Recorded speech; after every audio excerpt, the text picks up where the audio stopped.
Hi, Dr. Lal. Hi, how are you, Sangeeta? I'm good, Dee. How are you? All well here. Thank you. It's Savan and it's Teej Ka Mahina. So I thought I will honor it with Leheria, and I can see you're wearing stripes as well. Yeah. Okay, so let's start with the show. Greetings from Toronto, dear viewers. On this beautiful summer morning here, I welcome our eminent guest today for the 29th episode of Setu's limited video series of literary and critical conversations. She is none other than Dr. Malashri Lal, former professor and head of the Department English, University of Delhi, India. I extend a warm welcome to her for today's episode. Welcome, Dr. Malashri Lal. Before we begin, let me introduce her to you formally in brief. Here goes her bio. Malashri Lal is a former professor and head of the Department English, Dean of Colleges, and Dean Academic Activities and Projects at the University of Delhi. As a recipient of prestigious writing fellowships, she has conducted research in Harvard University, USA, Bellagio, Italy, Salzburg Seminars, Austria, York University, Canada, University of British Columbia, Vancouver, Canada, Newcastle, UK, and many other universities. Focusing on literature for social change, Malashri Lal's specialization is in literature, women, and gender studies, on which she has 24 books. Malashri Lal's poetry has appeared as a book, Mandalas of Time, Poems in 2023, and translated into Hindi as Mandal Dhwani in 2025. Her poems and stories have got published on online portals and anthologies in the USA, UK, Canada, and in India. Her poems have been selected for inclusion in the Yearbook of Indian Poetry 2023 and the Penguin Book of Poems on the Indian City 2025. Malashri Lal's next collection of poems, Signing in the Air, is expected in September 2025. Malashri Lal has served as a member of international and national book award juries, such as the Commonwealth Writers' Prize London, the DSC South Asia Literary Prize London and India, among others. Currently, Lal is chairperson of the Jnanpith Advisory Committee for English and convener of the English Advisory Board of the Sahitya Academy. Among other recognitions, Malashri Lal received the Maharani Gayatri Devi Award for Women's Excellence, the Ethos Literary Award, the Kalinga Fiction Prize, and Setu Excellence Award. Since her retirement from the university, she devotes time to literary research and writing, public lectures, and community service for underprivileged women and children. With this, I extend a hearty welcome to her for the 29th episode of the limited video series of literary and critical conversations. Welcome, dear ma'am. Thank you very much. Well, let's start the conversation. So, at the outset, I would request you to please share something about your rich and eventful life. How was your childhood and youth? Well, it's a very fragmented identity, if I may put it that way. Mhm. And that enters into all my writing. Fragmented in the sense that I was born of Bengali lineage, but I Mhm. grew up in Rajasthan, mostly Jaipur. So while Bengal was very reformist, Rajasthan was very conservative. And a lot Mhm. of my classmates at the Maharani Gayatri Devi school where I studied were princesses. And yet it was a school that gave us a multilingual education where we studied English, Hindi, and Sanskrit. And then after I graduated and also got married, I moved to Delhi. So my professional career has been in a very cosmopolitan Delhi city and a Mhm. very multilingual and very diverse Delhi university. So that's what I can say about my many facets which enter my writing inevitably. It sounds pretty fascinating, rubbing shoulders with princesses during your school time. Well, as a recipient of prestigious writing fellowships, you visited several countries during your high profile academic career. How was your experience? It was very exciting, and each fellowship had its own kind of award in terms of research. But the two that stand out for me most prominently, because I think they changed my thinking. One was at Harvard University, USA, where I held a joint fellowship from the American Association of University Women, but my primary fellowship was from the Fulbright. And it gave me an opportunity to study in one of the best departments of English. And I'm talking of the early 1980s. So that was ages and ages ago when very few Indians ever got an opportunity to go Yeah. to such a university. But the interesting thing was that my work at that time, I was doing my PhD, and this was on the American writer Henry James, whose manuscripts were at the Harvard Library. So there was Mhm. a great deal of excitement that I recall Yes, even now of definitely. actually holding brittle manuscript pages in the handwriting of Henry James. There was a kind of magic across time True. that set Yeah. in when I did that. However, being part of such a wonderful university, intellectually rich and culturally diverse, it was also the place which introduced me to women's studies, which was not a subject being discussed in India at that time at all. So while I did my PhD work and completed it when I came back to India, and I was teaching in the English department as a specialist in American literature, so I seemed to have a kind of a split identity when it came to my intellectual output.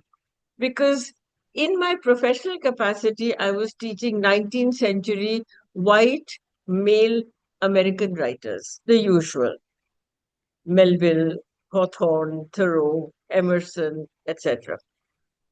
In my personal research, I wanted to work on women. And I spent my time writing my first book that finally emerged, which is called The Law of the Threshold. But let me go back to the other part of your question about fellowships. The second fellowship, which had a lasting impact on me, was a joint residency with Namita Gokhale at Bellagio, the Rockefeller Foundation. At that time, we were almost completing our manuscript of our book together, which was called In Search of Sita. I have a copy of it here because I see Yes. this as a kind of a watershed change in my Yeah, life. beautiful. Yeah. And by then, I had realized not just women's issues, but Mm. something specific which I wanted to pick up. And for me, what worked best was mythology and legends and folklore, because these were the women who had not been written about much. And there were Mm. aspects of their writing. Of course, Sita has been talked about, but how much did we know about Sita as a figure of confidence, as a figure of decision making, Mhm. one who knew exactly what she wanted out of her life? That was not the common and popular image at that time of Sita. So when our book got published in 2009, it was one of the first Yeah. books that foregrounded Sita as a figure of strength. And Mhm. since she's such a venerated figure, it became a kind of an example for others to follow. So those were the two things that I want to mention. All the other fellowships fed into my intellectual growth in different ways. Wonderful. I completely concur with you because I myself was invited at Georgia University, USA twice as a visiting faculty, and I too noticed a marked difference in their approach, especially in research programs. They observe a lot of professionalism and integrity, as you said. Well, as Very a true. create, yeah, and these feminine mythological figures are always, we have that kind of feminine affiliation also with them, so they are always um, very close to our hearts. Indeed. As a creative writer, your poems, stories, and translations have got published in prestigious publications and online portals in the USA and in India and won accolades. So, when and how did your literary and creative journey start?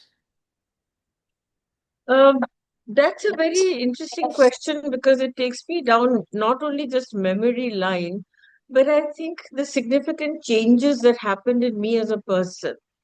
Because we had inherited in English departments when I was a student a very colonial syllabus, and that had no space for Indian writing in English.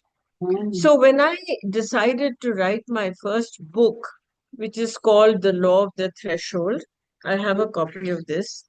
This was in uh, the year 2000. the In fact, law. 1995 was the first edition, and then it went into reprint in 2000. And now, 25 years and more later, it's going into a reprint again this year. I So, see. as you can see from the title, that I Mhm, was dealing with Indian women writers who were mhm, writing in English because we are such a diverse culture that I wouldn't dare take on the writings from languages and translations were hardly available. And anyway, I didn't have the capacity. But I wanted to look at even the neglected category of Indian writers in English. And mhm, I was questioned by my own peers, mhm, that is, fellow writers, publishers, people in the department, as to why do you want to work on women writers in English? mhm, This is a different kind of a department. And mhm, I got the impression that by choosing this subject for a fellowship that I had at the very prestigious Indian Institute of Advanced Study in Shimla, that in a way mhm, I was digging my grave because nobody was studying this, nobody mhm, was interested, and I was categorically asked by people as to we don't call writers men and women writers. So why are you insisting on this gender aspect? I said I mhm. am because I have a theory of it. So the theory of this book is all the way from Toru Dutt to Bharti Mukherjee is what is the span of this book in terms of its coverage. I see. And my framing argument is that when a woman leaves the home, that's the threshold, that it's a one-way journey. Things have changed now. But remember, I was writing more than 25 years ago. When she Mhm, leaves the home and goes into public space, she exposes herself to certain forces. And it's very difficult for return to 100% domesticity and control that the patriarchal society puts around you. So I took one writer after another. There are about 10 or 12 writers in detail and many others in between. I demonstrated through their writing how these writers were bold enough to take that step beyond the threshold, and then mhm, what happens in their stories. So, of course, most of them are poetry or fiction writers. And I must add here that during that journey that I made, along with the writers that I had selected, I Mhm. have come to believe, and I've stayed with that belief, that the foremother for Indian feminism is Sarojini Naidu. She was, as we know, a freedom fighter. She fell in love with a man when she was only 15, and the family sent her away to England to be educated and, in a way, separated from the man she loved. She came Mhm. back and married him, had a family, had children with whom she had a close relationship. She Yes. continued to write her poetry and also join politics. And there's Mhm. enough evidence in her own writing that Mhm. Gandhiji and Gopal Krishna Gokhale, they asked her to Mhm. give up poetry so that she could devote herself full time to politics. And she Mhm. says, no, I can do both. So this Mhm. idea of a woman multitasking, this is Correct. very Mm. important. And I think Yes. as a writer yourself and a person who has undergone probably parallel journeys in other contexts, it's true. Women are multitaskers. And instead of Mhm. seeing it as a triple burden and a quadruple burden, I think we should celebrate the fact that women are multitaskers. Of So course. Yeah. the second thing that sort of comes to me in my mind when you ask me about creative writing is that I could never, in my 45 years of career in Delhi Mm. University, Mm. separate academia from activism and creativism because I feel the two have to go together. Because studying and teaching is as much a classroom activism and it is as much a creative act as writing a piece of poetry for yourself. So I do believe that in book after book, that is Mhm. what my tendency tended to be. And what bothered me very much is the gap that I noticed in the curriculum of those days, and some of it is still there. I And for see. theoretical feminism, people went to British and American writers, Mary Mhm. Wollstonecraft, Virginia Woolf, Aileen Showalter, Eileen Mhm. Sixu, etc. And then it was superimposed on Indian texts. And it doesn't work. Why don't we look for our own heritage? And I'll end this Absolutely. point by saying that the heritage of Indian feminism is from mythology. It is from ancient culture, and it isn't man versus woman. It is man and woman together that we have to Mhm. understand feminism in India. Whereas the Western model is a confrontationist model, according to me. Mhm. Absolutely. So insightful. And then later that concept came androgyny, androgynous woman, all that. So they have also tried to Yes. combine both the roles. Of course. There is statements like the great mind is androgynous, etc. Mhm. But androgyny means something quite different in the Western heritage that Mhm. Ardhanarishwar means in India. Ah, that's true. So we have to be So there's a lot sensitive to actually. the cultural nuances. We have to be very, very sensitive to the cultural Yeah. nuances. There is Mm. spirituality, heritage, lineage, which is associated with the idea of the Ardhanarishwar or the Parvati, or for that matter, Purush and Prakriti. It also deals with not just human society, it also deals with environment because our rivers have names and genders. Our mountains have names and genders. So we are a Mm. very aware society and language on gendering principles, and we should value that. Exactly. I totally agree with it. Beautifully said. Um, Betrayed by Hope, a play on the life of Michael Madhusudan Dutt, co-authored with Namita Gokhale, won the Kalinga Fiction Book of the Year Award 2021. Dr. Lal, can you tell us more about this play?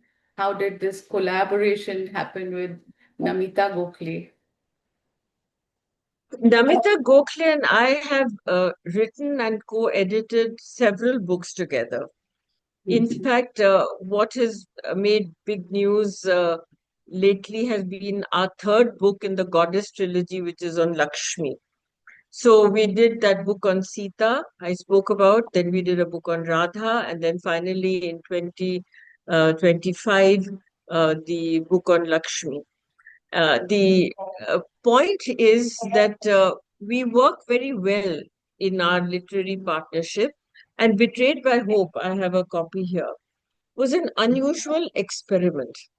It is written as a play, Inspiration. but it has only two characters in it. It is Michael Mm. Madhusudan Dutt's letters in the original because he wrote in English.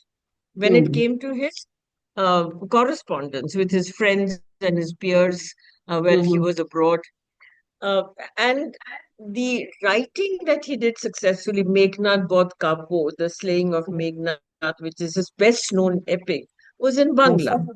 So I he see. was a typical example worth Mm. exploring of a young man who was fascinated, almost obsessed with England because he had that British colonial education. We all Mhm. know about the Macaulay's Minutes and all that. Now, he dreamt of going to England, studying in England, living there, writing in English, becoming a famous poet in English. And the famous poet in English part did not happen. He did go to Mm. England. He had a lot of personal problems and Mm. professional alienation and cultural differences, etc. He married twice, and the first one was a marriage. There isn't even an evidence that the second one was just a partnership or a marriage. Completely Okay. neglected his children from both the partnerships and relationships. Mm.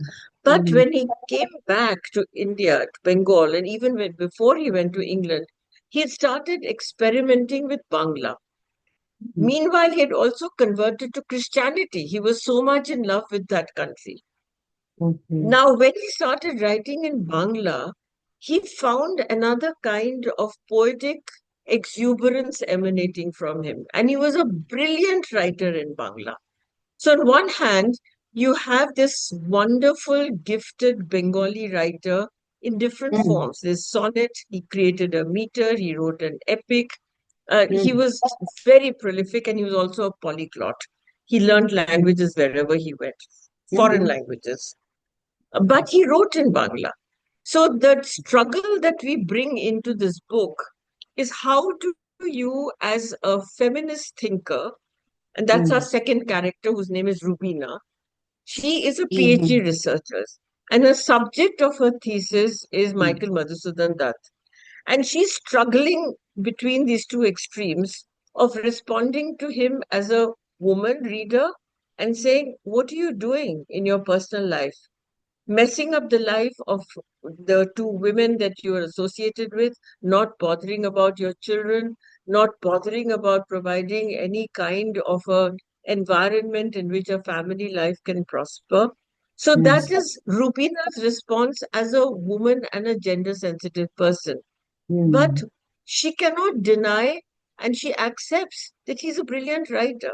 So we have some beautiful passages that critics and reviewers have picked up as Mm. to what happens to such a person.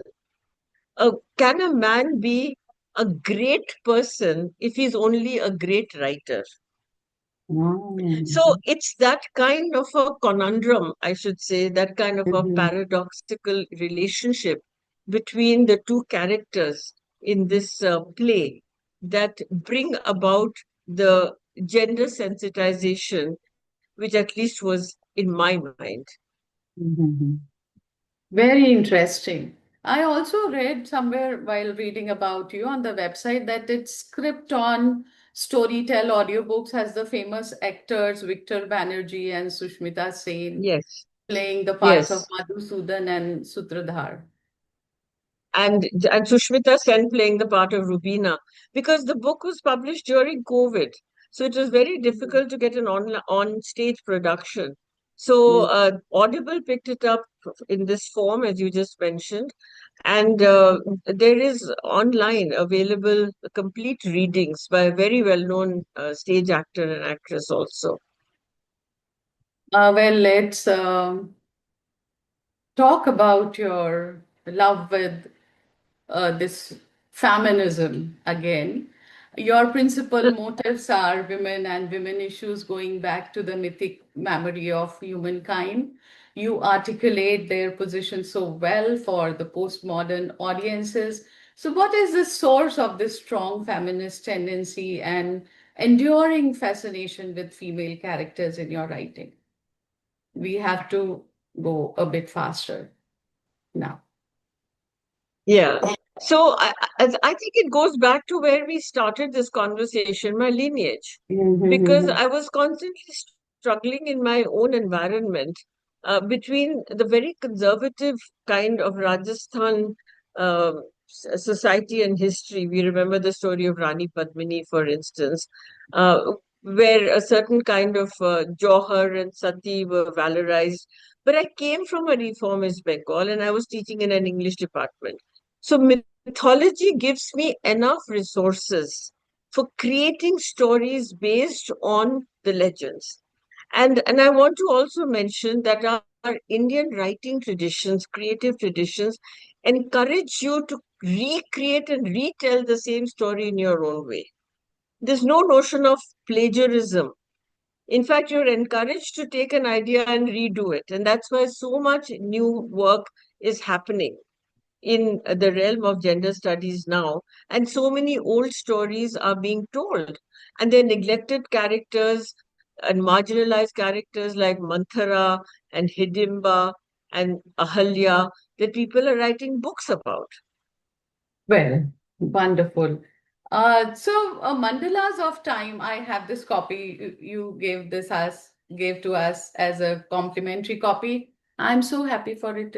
It's not visible on the screen. Yeah, yeah. Yeah, I have a So copy too. Mandalas Thank of you. Time, yeah. It's an amazing collection of yours. The diversity of voice, location, moods. It's completely unconventional and unique. So tell our viewers a bit more about Mandalas of Time, and then we move to the next. Hardly? Yeah, so Mandalas of Time happened as a book or a manuscript first and then a book during COVID. It was a time when everybody in the world went through, I believe, some kind of a transformation. And well before the pandemic happened, for about 15 years, we've had a poetry group meeting in Delhi, of which I was a part. We Mm, first used to meet at the monuments, then in winter we would meet at parks, and then at a time when we moved into our present residence, which has a very old and majestic hill country, the group mm, yeah. moved to meeting here. But Mm, I have the greatest regard for poets, in fact, so great a regard that I would never want to read my own poetry. I would listen to them, enjoy it, and they would keep saying, Maladi, why don't you read something? And I said, no, no, I don't have anything to read. uh, And then during the COVID period, I thought, well, I have the time, and there was a kind of a end of the world sort of a darkness about what people were thinking and reading and doing. mm, And I decided to just look for things that I had tucked away here and there and found that the pile of poetry that had accumulated over the years was actually quite large, much larger than I had imagined it to be. So it was not a mm, systematic collection at that time. But when I put it together and I thought, okay, well, why not publish a book? Then I was far more systematic. I wrote a lot of new pieces. By then, there were journals that had been asking me to publish poetry, Setu included, mm, and I decided to start sending my poetry. And I was mhm, thrilled when it was accepted by mhm, journals such as yours and others. And then when I sent it to a publisher, I sent it, it was absolutely a blind sending. I said, "Ab nahi hoga, doesn't matter." mm, And the book got published and it did extremely well to my absolute and utter surprise. And then mhm. 13 great Hindi writers and translators came together and rendered it in Hindi called Mandal Dhwani. So that's the story. Beautiful. Yeah, that's something awesome.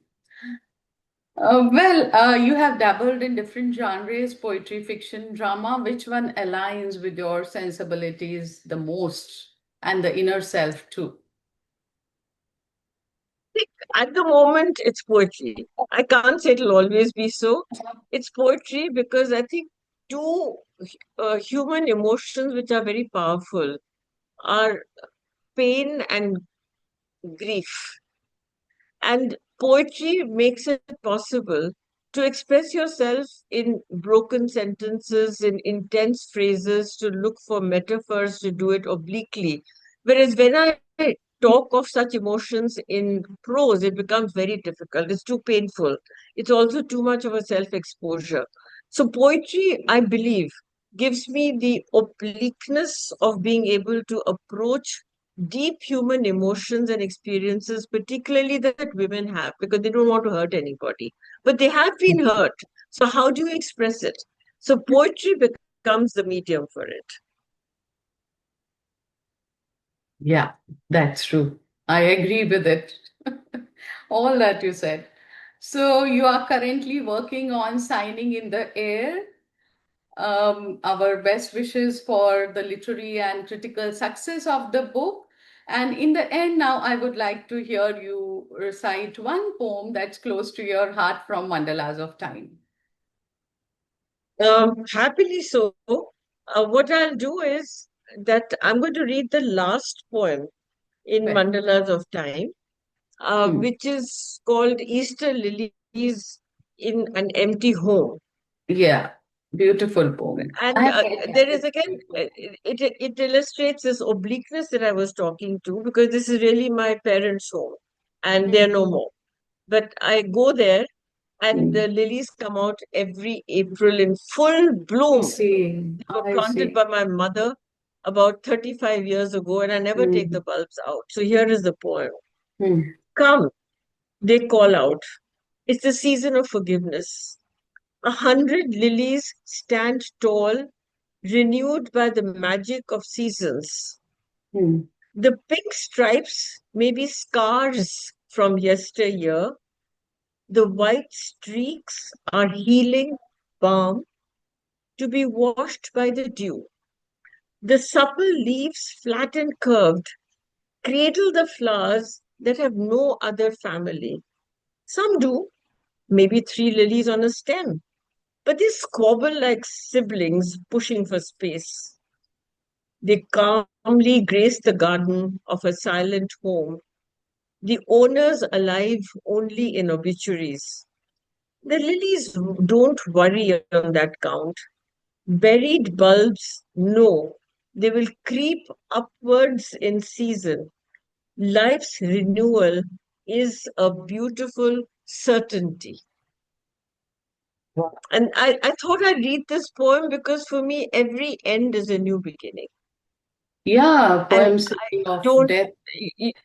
the mandalas of time released me from that bondage of pain, grief, not being expressible in any other medium. Yeah, it sings the cycle about the cyclical nature of death and rebirth, right? Yes, absolutely. So it reminds me of the great Roman philosopher Seneca's quote, every new beginning comes from some other beginning's end.